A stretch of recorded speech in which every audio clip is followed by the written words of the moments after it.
Wayanad DCC treasurer NM വിജയന്റെയും മകന്റെയും ആത്മഹത്യയിൽ വിശദ അന്വേഷണത്തിന് ഉത്തരമേഖല DIGയുടെ നിർദ്ദേശം. തെളിവുകളുടെ അടിസ്ഥാനത്തിൽ ബന്ധപ്പെട്ടവരെ ചോദ്യം ചെയ്യുവാനും DIG രാജ്പാൽ മീണ നിർദ്ദേശം നൽകി. അനൂപുണ്ട് വിശദാംശങ്ങളുമായി. അനൂപ്, ട്രഷറർ NM വിജയന്റെയും മകന്റെയും ആത്മഹത്യ പുത്തൻ വഴിത്തിരിവിലേക്ക് തിരിയുകയാണ്. പുതിയ തരത്തിലുള്ള അന്വേഷണത്തിന് ഇപ്പോൾ DIGയുടെ നിർദ്ദേശം വന്നിരിക്കുകയാണ്. ഈ ഒരു അന്വേഷണം എത്തിച്ചേരുന്ന സത്യങ്ങളിലേക്കാണ് ഇന്നിപ്പോൾ കേരളം ശ്രദ്ധയോടെ നോക്കിക്കാണുന്നത്. വയനാട് DCC ട്രഷറുടെയും മകന്റെയും മരണത്തിൽ വിശദാന്വേഷണത്തിന് നിർദ്ദേശം വന്നിരിക്കുകയാണ്. ഉത്തരമേഖല DIG ആണ് ഇത് സംബന്ധിച്ച് ബത്തേരി ഡിവൈഎസ്പിക്ക് നിർദ്ദേശം നൽകിയിരിക്കുന്നത്. പണമിടപാട് സംബന്ധിച്ചും ആത്മഹത്യക്ക് പ്രേരകമായ എല്ലാ സാഹചര്യങ്ങളും സംബന്ധിച്ചും വിശദമായ അന്വേഷണം നടത്താനാണ് ഉത്തരവ്. തെളിവുകളുടെ അടിസ്ഥാനത്തിൽ ബന്ധപ്പെട്ടവരെ ചോദ്യം ചെയ്യാനും ഇതുമായി ബന്ധപ്പെട്ട തെളിവുകൾ പരമാവധി ശേഖരിക്കാനും ആ വിധത്തിൽ ഏതെങ്കിലും സംശയങ്ങൾ ഉണ്ടെങ്കിൽ അത് ദൂരീകരിക്കുന്നതിനാവശ്യമായ നടപടികൾ അന്വേഷണത്തിലൂടെ സ്വീകരിക്കാനുമാണ് ഇപ്പോൾ ഈ വിധത്തിൽ നിർദ്ദേശം വന്നിരിക്കുന്നത്.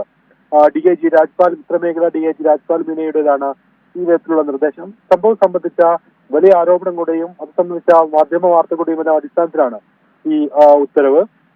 ബത്തേരി ഡിവൈഎസ്പിയാണ് ഈ കേസ് അന്വേഷിക്കുന്നത്. പ്രാഥമിക അന്വേഷണങ്ങൾക്ക് ശേഷം മൊഴിയെടുപ്പും ചോദ്യം ചെയ്യൽ ഉൾപ്പെടെയുള്ള നടപടികളിലേക്ക് അന്വേഷണം കടക്കുകയാണ്. ഇതിനായി പ്രത്യേക അന്വേഷണ സംഘം രൂപീകരിച്ചിട്ടുണ്ട്.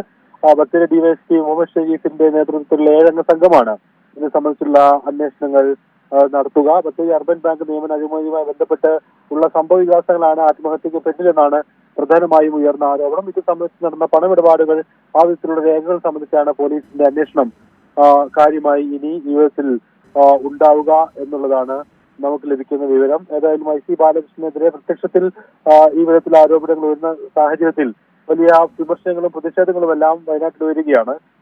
ഈ സംഭവത്തിൽ ആത്മഹത്യാ പ്രേരണ കുറ്റത്തിനെതിരെ ബന്ധപ്പെട്ടവർക്കെതിരെ കേസെടുക്കണമെന്ന് കുറ്റം ചുമത്തണമെന്ന് CPM ആവശ്യപ്പെട്ടിട്ടുണ്ട്. അതേസമയം തന്നെ ഒരു പ്രക്ഷോഭം ബഹുജന പ്രക്ഷോഭം ഈ വിഷയത്തിൽ ഉയർത്തിക്കൊണ്ടുവരാനും CPM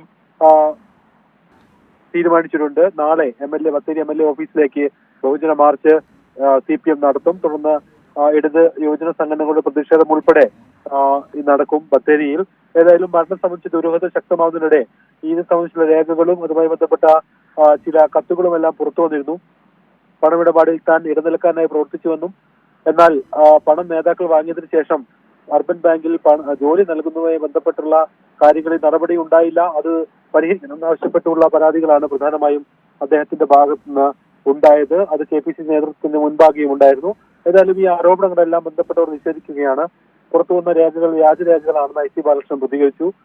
ഇത് സംബന്ധിച്ച് കൂടുതൽ അന്വേഷണം ആവശ്യപ്പെട്ട് അദ്ദേഹം ജില്ലാ പോലീസ് മേധാവിക്ക് ഉൾപ്പെടെ പരാതി നൽകാൻ ഒരുങ്ങുകയുമാണ്. ഏതായാലും ഈ വിധത്തിൽ വലിയ വിവാദം വയനാട്ടിൽ MN വിജയന്റെയും അതോടൊപ്പം മകന്റെയും മരണം സംബന്ധിച്ച് ഉയരുകയാണ്. കോൺഗ്രസിൽ തന്നെ വലിയ ഭിന്നതയ്ക്കിടയാക്കുന്ന വിധം ഈ വിവാദം ഉയർന്നു വരുന്നു. അതെ, അനു പറഞ്ഞ പോലെ DCC ട്രഷറർ NM വിജയന്റെയും മകന്റെയും ആത്മഹത്യയിൽ വിശദമായ അന്വേഷണത്തിലേക്കാണ് ഇപ്പോൾ പോകുന്നത്. ഉത്തരമേഖല DIGയുടെ നേതൃത്വത്തിലായിരിക്കും അന്വേഷണം. അനൂപാണ് വയനാട് നിന്നും വിശദാംശങ്ങൾ നൽകിയത്.